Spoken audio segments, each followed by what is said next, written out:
STG training का ज़रूरत क्या है? क्योंकि already homeopathy में जो practice is already done at the teaching institution level, 5.5 year undergraduate course and postgraduate 3 years का postgraduate course करने के बाद हम लोग why we want to undertake this kind of training program. Many of you are in your mid career. Many of you are in the started your career 5 years or 10 years back. Some of you may be attaining the age of superannuation, but not that much of people are there superannuation. But somehow the relevance of this training program, which I think we should supposed to know. You know that Ayush system for the last 1 decade specifically has progressed, advanced in terms of infrastructure, in terms of various kinds of services. As you know that many of the Ayush hospitals have been upcoming in the states and UTs, including the integrated Ayush hospitals, and a new component of Ayushman Arogya Mandir. Now we call it as Ayushman Arogya Mandir. Otherwise it was known as health and wellness centers. Is also established, and a specific Ayush health and wellness center has also been established by the states and UTs with the support of the government of India. So a large number of infrastructure is available, and even the teaching institutions are also increased, drastically increased in the country over a period of last 1 decade. So simultaneously we need to address the quality issues also, because basically every system have its own strength in dealing with various disease conditions we know very specifically, and a lot of opportunity came to the Ayush system to have a dialogue with the modern system of medicines, and a lot of things are spoken at various platforms about the convergence and mainstreaming. Somehow that convergence and mainstreaming is largely made in the various discussion platform. If you want to take it onto the field, onto the board, onto the public, what are the requirements? One such requirement is standard treatment guidelines. We are not saying that it was not there earlier actually, but there is a structured, very clear protocol for developing standard treatment guidelines, wherein you can easily converge with other systems of medicines, wherein you can have a dialogue with other systems of medicines, wherein you can understand these are our strength, and accordingly we can treat our patients, and these are the area which we are required to refer the patients to even other systems of medicines, or even from the lower level of facilities to higher level facilities. For example, sometimes many of you are working, that is why I asked to introduce yourself. Many of you are already working as in the Ayushman Arogya Mandir health and wellness centers. So you are supposed to know what are your role at that level, at what kind of disease you are supposed to treat the patients, and what kind of interventions you are supposed to provide to that particular setup. Beyond that, you are supposed to refer the cases to the higher centers. So whether any specific referral guidelines are enabled, and you may be knowing that, most of you may be knowing that CCRH has a Central Council of Research in Homeopathy. Previously they have devised the standard treatment guidelines for many disease conditions actually. And in spite of that, we now ventured into this standard treatment, the development of the standard treatment guidelines, considering certain additionalities which is required to be there in the existing STGs. Based on that, we have developed this. If you go through in your document, in your folder, that STG, what the Ministry of Ayush vertical in the Directorate General of Health Services, along with the CCRH, what we have developed is actually based on certain clear-cut protocol which is there, which should be there as far as an international document is concerned. So this document will be useful not only to our country, even for what you call addressing the health issues even at abroad actually. So based on that, we have actually developed this document. So as you may be knowing that without much ado, we can say what is a standard treatment guideline. It is a systematically developed protocols that outline the appropriate steps to diagnose, manage and treat. Not only treat actually, I would say that even rehabilitate, even mitigate, mitigation and rehabilitation, and obviously the diagnosis, everything will be part of that standard treatment guidelines, and it is mentioned in a structured manner actually. There is a flow from the, for example, the nomenclature itself, and as far as possible we used the even the ICD classification wherever available, and for Ayurveda, Siddha, Unani there was a separate ICD classification for these systems of medicine, whereas in homeopathy, since the nomenclature is not different from the modern medicine, actually the same ICD classification we have adopted. Then what is the importance in healthcare? It play a critical role in standardizing healthcare delivery, particularly in the complex or resource limited environments. But basically, you know that even when you are working in a Ayushman Arogya Mandir or an Ayush dispensary at the ground level, actually you have limited resources actually, isn't it? Sometimes, for example, yesterday also I mentioned that the medicine flow, once the medicine will come, and it may be lasting for 2-3 months continuously, then many of the medicines are exhausted. The replenishment may take for a longer duration, say 3 months or 6 months. So that issues, if you want to address, and you cannot tell the patients like that, nothing, no service is available from this service, this facility, you cannot tell the patients like that. So if you want to address the issues of the patients, if you want to effectively communicate with the patients, you should know what are the essential, minimum essential medicines that should be available in these facilities to deal with these and these conditions. So that is also part of the standard treatment guidelines actually. So if you, you can just ask, no problem. I just wanted to know that I have just gone through this chapter of rheumatoid arthritis. Here 17 medicines are noted down. So as per STG, you said the STG, it is a very specific guideline given to the every physicians for treatment of certain kind of diseases. So I just wanted to know that in our materia or in our organon, what we read is we treat according to the signs and symptoms and all. So sometimes the symptoms might, we might get some kind of symptoms which are not particular to drugs, or which is indicating another drug. So in that case, can you prescribe another drug other than the 17 drugs? Because if we are to follow the STGs, then we have to strictly follow this book. And beyond that, we cannot prescribe anything. If no, not like that, not like that. Yeah, actually, we have the homeopathy experts actually very specifically came for these sessions actually. So they will during their session they will specifically answer your questions, particularly in the context, because whatever the indicative list that we have given to, because as we know that as per the constitutional symptoms and other things, you need wider selection of the medicines. So that is also mentioned in that STG separately. That is what I think actually. So they will better explain in the succeeding session about that technical aspect. Okay. So similarly, the consistency and standardization, that is also very important, because basically various kinds of approaches to the clinical medicines are there even in any system of medicine, whether it is Ayurveda, Siddha, Unani, Homeopathy, or even in that context modern medicine. So as far as the clinical approach is concerned, that should be very clear to each and every disease condition, whether it is rheumatoid arthritis, whether it is osteoarthritis, lumbar spondylosis, any disease conditions. Based on that, that approach is also mentioned here. Patient safety is very important actually, and often we speak about the concomitant use of the modern medicine and homeopathy medicine, modern medicine and Ayurveda medicine. So that issue is also taken into considerations as far as these system of medicines when you derive the standard treatment guidelines are concerned.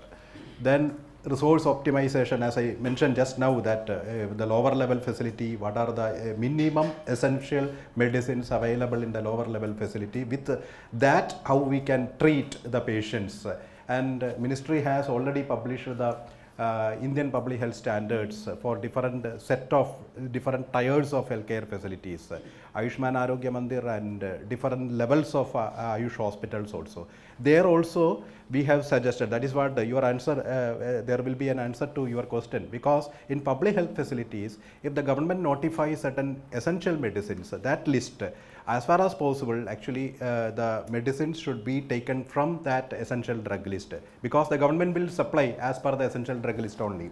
So beyond that, if any particular kind of disease condition has to be managed, then naturally there is a contingency funds or some local purchase like that. Generally, many of the state governments, they are adopting, and the local formulary also they are actually recognizing. So all these versatile methodology can be utilized for taking out those medicine which are not available in the essential drug list. But as a general guideline, always try to stipulate whatever the essential drug list published by the Government of India.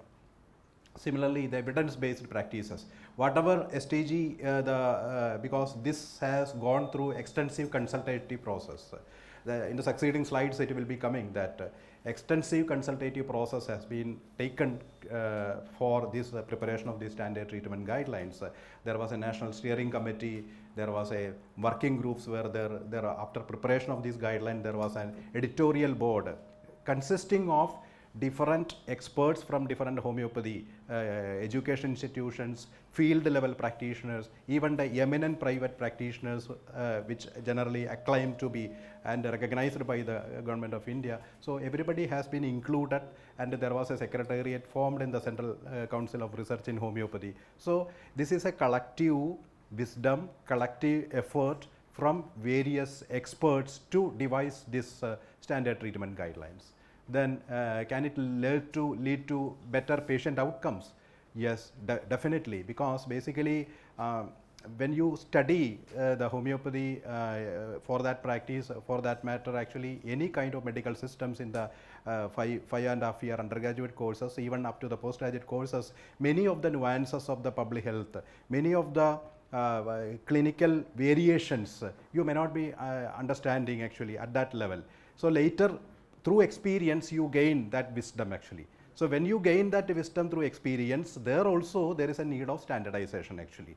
So that is why we felt that these kind of standard treatment guidelines has to be evolved, not only for musculoskeletal disorders, because first we have taken this musculoskeletal disorders after thorough discussion in the Directorate General of Health Services. Finally, we thought that because the patient footfall for musculoskeletal disorders is relatively more in traditionally in all Ayush systems of medicine.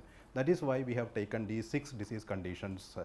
Now we will take into metabolic disorders. Next we will coming to the metabolic disorders. So based on that, we have started this journey. So basically, whatever the training, through this master training, what we intend to do in the field. One is familiarize the participants with STG structure and components, teach how to apply STGs in clinical practice effectively in everyday practice, then develop skills for management of patients using STGs, then encourage adherence to standardized treatment guidelines in Ayush. So after all, when you use this STGs for the clinical practice regularly, ultimately there is a period of time then you can stabilize your quality assurance. Even the prescription, because later stage through IPHS we would like to implement the prescription audit also. Generally, because generally for Ayush systems of medicine, generally we never heard about the prescription audit and other things. Modern medicine they have started actually because very unwise use of the antibiotics and other things, the threat like that actually. So there is a prescription audit actually, it has been started in the modern medicine. Simultaneously, whether there is a need to have a standardized treatment protocol, saying so, we have to understand that each patient, whether it is Ayurveda, it is homeopathy, is distinct. When you say the distinct nature of each of the patient actually, then there is a need of a separate treatment regime for each of the patient. So within that umbrella also, whether we can have a certain general guidelines. So that is what we have attempted through the STG. Then evolving the landscape by the STGs, how this will be helpful in various sectors. For example, insurance sector. You know that large number of insurance bodies are now recognizing the Ayush also for the reimbursement purpose actually. And the latest guidelines of the insurance providers, actually IRDA particularly, Insurance Regulatory Development Authority, very specifically mentioned that for all Ayush facilities the insurance should be provided, and accordingly it should be strengthened. Whatever the existing guidelines should be strengthened. Based on that, this STGs will be a precursor for developing such the kind of guidelines for the insurance sector also. Then integrated healthcare, you may be knowing that in most of the newly created All India Institute of Medical Science, it is proposed to have a integrated Ayush department. So some of them may have the homeopathy teaching departments also. It is also proposed like that. So there also, if you want to have an effective dialogue with the modern fraternity based on evidence, then you should have an STG. So that is also one of the requirement. Then reduce the health cost burden. Already we mentioned the effective resource utilization will definitely, because generally we understand that the cost effectiveness of the homeopathy medicines are there. It is well documented. In spite of that, actually, if you have that STG, then we have more what you call benefits. Timely referral, that is also very important, because appropriately for how long a patient can be taken this kind of medication in spite of noticing no significant improvements are there. So that is also, it is required to be considered. Actually, STG try to evolve the duration of the treatment which is supposed to be given by the patients actually. For example, for a chronic disease conditions, whether the patient can take for 3 months, 6 months course of medication simultaneously, whether it has to be discontinued altogether, whether that juncture, whether the patient has to be referred to the higher centers or the patient has to refer to the modern medicine or not. So this is also we have to think, because ultimately the professional, the status of any medical system has to take into consideration the opportunities as well as the limitation of each of the medical system.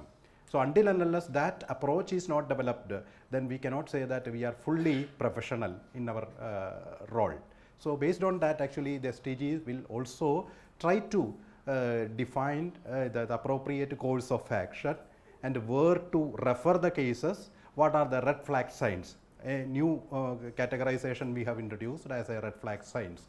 Similarly, which will obviously limit the side effects and also the usage. Ultimately, we intend to have this, for example, the longer term actually, easy capturing of the data. Whatever the outcome you are supposed to capture from the patients, that can be easily captured, and some digital technology like a mobile app or something like that, then it would be more beneficial to evaluation also. Then as I told earlier, actually for more than 3,844 Ayush hospitals are there in the country. Batai. Yeah, yeah. Eh? About insurance sector.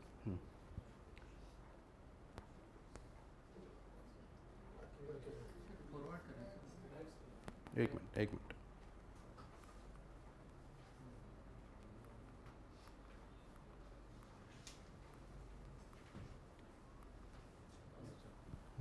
How can we avail insurance sector? how can we avail Insurance sector in homeopathy. Actually, Ayushman योजना जरूर क्या भी form करा उसमें homeopathy नहीं है. हाँ. Even in Ayurvedic they are using Panchkaram as an insurance sector. No, actually, insurance sector in the country is provided by, basically you can divide into, one is in the public health sector, which is actually provided by the Ayushman Bharat PMJY, okay, Jana Arogya Yojana, that is one thing. And under the PMJY, the inclusion of the Ayush, particularly initially with Ayurveda, it is under active consideration. So it will be, we can expect that it will be followed to other systems also. IPDs in our No, that is what I am saying. You cannot say that you have no IPD. Many of the homeopathy teaching institutions, you have IPD actually. So you have to develop which are the cases which warrant an inpatient care in homeopathy, that you have to define it actually. So even in STG also, the inpatient care wherever it is required, that they have already spelled out actually. That is what I think actually. So many of the, even आपका JSPS college में भी बहुत अच्छा IPD, that is what I understand. Kerala में भी जो कोट्टयम वाला institute है, Trivandrum वाला, lot of IPD patients are actually reported, particularly many of the chronic conditions, even psychiatric conditions actually.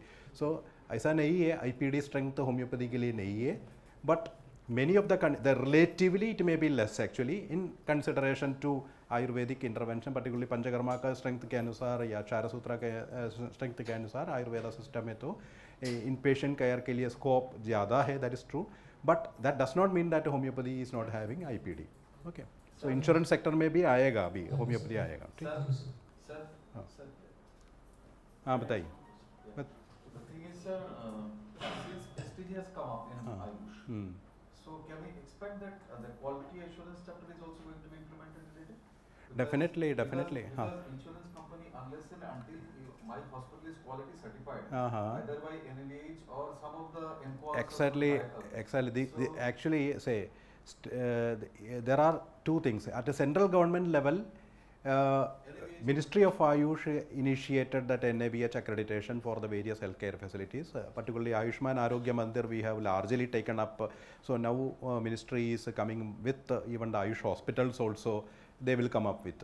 Then for the those hospitals and dispensaries under the state governments actually, particularly fully run, fully supported by the state governments, a call has to be taken by the state government. Ultimately, we encourage even for the states also to adopt these kind of accreditation standards, and parallelly we are also thinking about not only the NABH standards similar to modern medicine allopathy hospitals have the NQAS standards actually, so that also slowly we will try to, it is under discussion only, we have not developed that guidelines actually. So slowly these standards will be developed actually. So when these standards are developed, ultimately there should be a referral guideline actually. One of the referral guideline will be STGs actually. Sir, I just wanted to know whether the government is trying to cope up with those, they are planning to implement those quality assurance. Definitely, that is what I am told actually, because these public health facilities under the government of India, all the NABH accreditation is actually happening actually, and many of them already NABH accredited. So similar things can be happened at the state level, but that call has to be taken by the concerned state government. Okay. Then next, this is the what you call this. Why this is relevant? Because where it is relevant, currently these STGs we are try to populate at a very level. In all the states and UTs we will circulate it actually. In the e-book format we will be providing actually. Even the we also propose to have to circulate in the national commissions, National Commission of Institute Medicine and National Commission of Homeopathy also. We had advised them to circulate to the teaching institution, because ultimately the younger generation should understand the relevance of the standard treatment guideline, then only it is possible to have that kind of approach. Then even the co-located facilities also, because the level playing field, if you want to say at the co-located facilities, there also these kind of guidelines are there, then you will get the respect actually. The treating practitioner will get the respect, and even there is a chance for cross referrals from modern medicine to homeopathy departments wherever it is a co-located facilities. So existing gaps, I already mentioned that there is no streamlining. There is an inability to generate scientific evidence, then reduce the health cost burden, then no comprehensive STGs formulated earlier with ICD-11 classification, detailed differential diagnosis, red flag signs, referral criteria, interdisciplinary knowledge. The National Ayush Mission, we have a next session, Dr. Virender Bakre will give you an awareness on the public health program that we are introduced under the National Ayush Mission about the musculoskeletal disorders. So because you are the torch bearers in the states to effective implementation for this national health program. So that is why you were called here actually. One of the reason why you were called for this master training is that we want to strengthen that public health program. Many of the state governments has availed that public health program. Somehow there is no appropriate level of reporting to the ministry. What is happening we are not knowing. So there is a need to strengthen that component actually. So, through your interventions in the states, you can handhold that program, whoever in charge in that program, you can just tell that this is the way in which the program has to be rolled out. Then the methodology, as I mentioned that earlierly, the Directorate General of Health Services, with this initiative, actually we have taken up this project actually, and after the preparation of the for the preparation of the STG, National Level Expert Committee formed working group subjects, because for different disease condition there may be different kind of experts. For the musculoskeletal disorders, those who are actually really the experts in that field has been selected by Central Council of Research in Homeopathy. Then eminent experts, including experts from the relevant departments from modern medicine, Lady Hardinge Medical College and Safdarjung Hospital. Their orthopedic, the associate professors and the professors, they will be also orienting you in today actually. So they were also part of the editorial board. Then this is the way we have presented in the STGs, that name of the disease, case definition, introduction, diagnostic criteria, clinical examination, and even the differential diagnosis. The physician will be able to clearly, no need to mislead the even themselves and the patients also. So that kind of details have been given. Principles of management, reflex and preventive management. Preventive management, we have tried to include the yoga, because generally most of the homeopathy teaching institution, there are yoga experts are there, but somehow we have taken yoga as a separate thing, and that should not happen actually. Every facility now, Ayushman Arogya Mandir also yoga instructor has been given. Even the homeopathy teaching hospital, it is there, and the homeopathy hospitals also, I think yoga experts has been included. So that has to be integrated into all of your management. Then physiotherapy, that is one of the strength of homeopathy is physiotherapy. That is also part of that actually guideline. Then this is the 6 disease condition we have taken: osteoarthritis, rheumatoid arthritis, cervical spondylosis, lumbar spondylosis. Based on the reason why selecting these disease condition, patient footfall.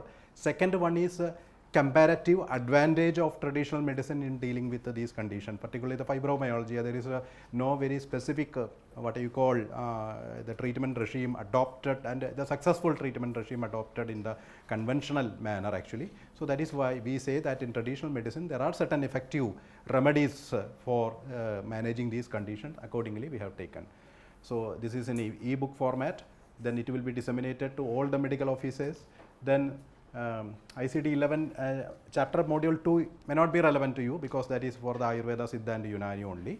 Red flag sign for each disease condition, facilitate interdisciplinary learning, then treatment options at various levels of healthcare, referral, clear-cut referral criteria. So these are the target area where you are supposed to provide these interventions. Then it would facilitate the interdisciplinary learning and research ultimately. So what is your role as a master training? Ultimately, that is the only point I want to tell. Once you get this, whatever the brief from the national level, immediately after going back, you have to report to your Ayush director, principal secretary in charge of the Ayush department to conduct this training program in a cascading manner at a different regions. For example, if it is a bigger state, you can select 5-6 regions. So you have to travel to that region, and all the medical officers who are available at that area, you can converge them at a single place, either in the teaching institutions. So you can also take the support of your eminent teaching institutions. They are assistant professors, associate professors, professors also you can take, and you can, similar to this training program, you can have 3-4 sessions there actually, and orient all the field level of medical officers who are actually doing the work in the hospitals and dispensaries, and that should be done within next 3 months. Otherwise, what will happen? You will forget all whatever we have given here actually. So I request all of you to have that kind of proposals and to get approved by your competent authority in the state to have this cascading training program. So whatever the necessary technical support that we will provide, for example, if any guidelines, we will circulate to you these STGs and other things, and even the whatever the training module that we prepared and the training session, whatever standard training session format, everything we will share with you, but kindly do this in the next 2 to 3 months actually. So this is the in a nutshell. Will you get any written recommendation permission from the national headquarters, or it means we have to do this one? No, you have to do it, but in writing also we will provide you. This has to be continued in a cascading manner. Yes, yes. State directed, they will Yes. not listen to us because they Ah. said that this is where we will get the fund and That these are the things. that is what I said. In writing also If we it will. is in written, then it will be easy for Writing also, because that is required, otherwise this training will be died out. One day orientation will be died out actually. So we will write through National Ayush Mission from the Ministry of Ayush. We will write to all the states and UTs to conclude these sessions in a cascading manner. Okay. Okay. So yes. एक question. बताइए. We can adopt more government facilities only. We can use private practitioners also for the training. Training that you can decide actually. Whoever the experts are there in the field, that ultimately it has to be decided by the state government. You know better who can communicate with the participants and better knowledge base किसका है वो तो आप जान सकते. So fund actually under the National Ayush Mission there are certain contingency funds and even the flexible activities funding वगैरह जो है. So under that they can propose it. There won't be much problem actually. Thanks. Sir, do we have any ideal for ideal? EDL. Ideal for us. Already it is published. That is what I am saying. Already the EDL for different healthcare facilities, it is published under the IPHS, Indian Public Health Standards for Ayush also. Homeopathy bhi hai, Ayurveda bhi hai, Siddha bhi hai, Unani bhi hai actually. So you can just refer that document also. Okay. Sir, I just have one question. What is the difference between the NABH criteria and the IPHS criteria? Because is it Maybe. only related to the 10-bedded hospitals? No. I know. Actually, IPHS is a very comprehensive one, considering the public health importance of system and the governance system and even the quality assurance system and what you call infrastructure, space requirement and HR, human resources. Whereas in the case of NABH, it is totally different actually. They, even though they have the documentation on the basis of the quality assurance and other aspects actually, basically the basic governance system and the human resource based on the what you call the current hierarchy, and we have done extensive mapping of the facilities in the country before preparing the IPHS actually, and we have taken extensive feedback from the state governments. So NABH is a voluntary one, whereas IPHS is over a period of time we will make it, that is why we intend to make it as uniformly implemented throughout the country. Okay, NABH is basically a voluntary one, but that also you can adopt, there won't be much problem. Okay. Thank you, sir. So thank you.